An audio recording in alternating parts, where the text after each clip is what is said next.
Jeff Slauson here from 19 News Now at the 19 News Digital Desk. Some recommendation changes have just come in regarding mammograms and when women should start. Now, the old recommendations were 50 years old. That has changed for many, and a recent survey policy done from some U.S. officials believe that it should change now to 40 years old. Now, I think it's important to stress here, you're going to be hearing from a doctor from University Hospitals in just a little bit. University Hospitals has already recommended 40 years old. However, this panel, which is the U.S. Preventative Services Task Force, is now joining with that. So the problem is, and this is something you'll hear in this conversation, it wasn't universal. So, like, think about this way, right? You go to the doctor and they say, oh, you should get a mammogram done at this age. It's not that easy because of the problem, and because of the fact that, let me just see, I can't find the video in here.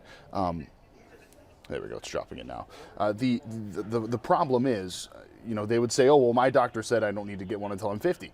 And UH would say, well, we believe you should get one at 40, or vice versa, right?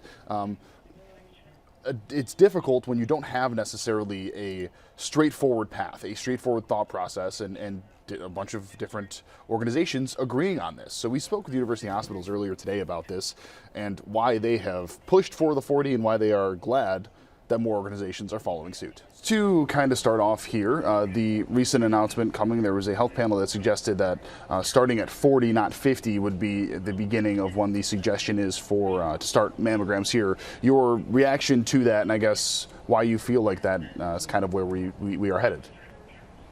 So we have always recommended starting screening mammography beginning at the age of 40 and continuing annually after that.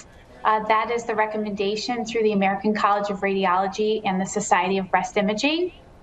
So when these recommendations came out from the USPSTF, we already recommended screening at 40.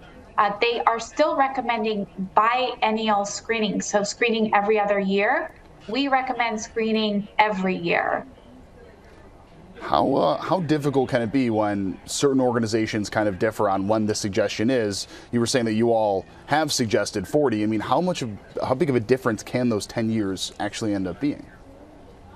So it can make a huge difference. All the organizations that make recommendations do believe that most lives are saved if screening begins at the age of 40. So we look at mortality, and if you screening at age 40 and annually, the mortality of breast cancer decreases by 42%. And if you start screening at 40 and every other year, the mortality from breast cancer decreases to only 30%. So it's very important to start screening at 40 and continue annually. Can it be confusing for patients if they're like, well, this says 50, you're suggesting 40? I mean, is that confusing? Is that a thing that you come across in your day-to-day? It's very confusing.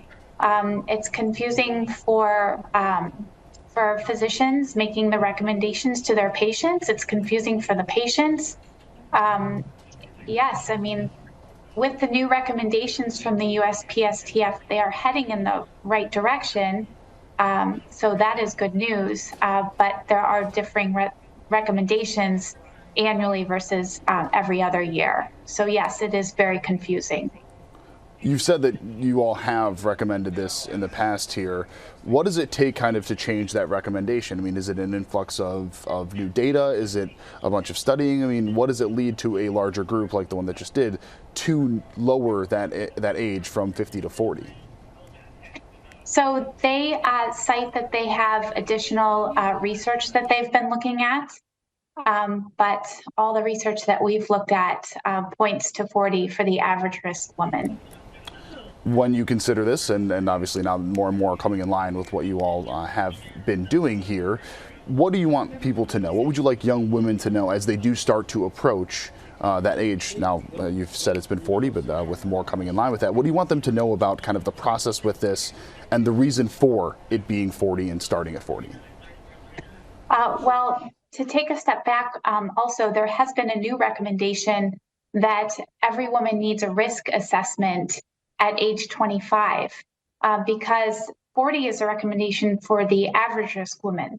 But if they're at a higher risk of developing breast cancer, they may want to start screening earlier and also add supplemental screenings such as breast MRI.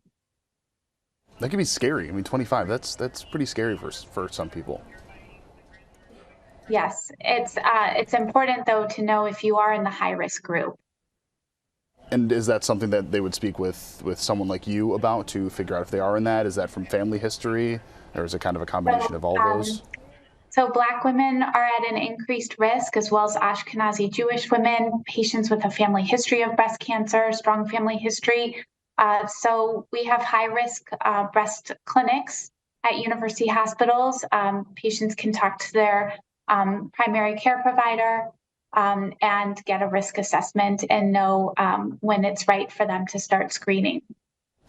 Dr. Marshall, for anybody that is approaching 40 now, what do you hope that they know? What do you hope that they understand about this? And how would you hope that they kind of can handle beginning this process? I know you're saying you're hoping that the suggestion is yearly, but what should they know heading into this process?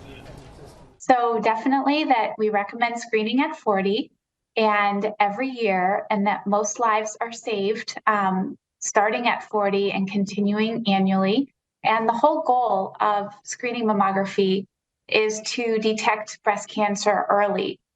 So it can be treated, and when it's caught early, there is nearly 100% survival rate. So that's the whole goal. We want to find the breast cancer before one can feel it. We want to find it small and before it's gone to the lymph nodes. University hospitals, we make sure there are no barriers to getting your screening mammogram.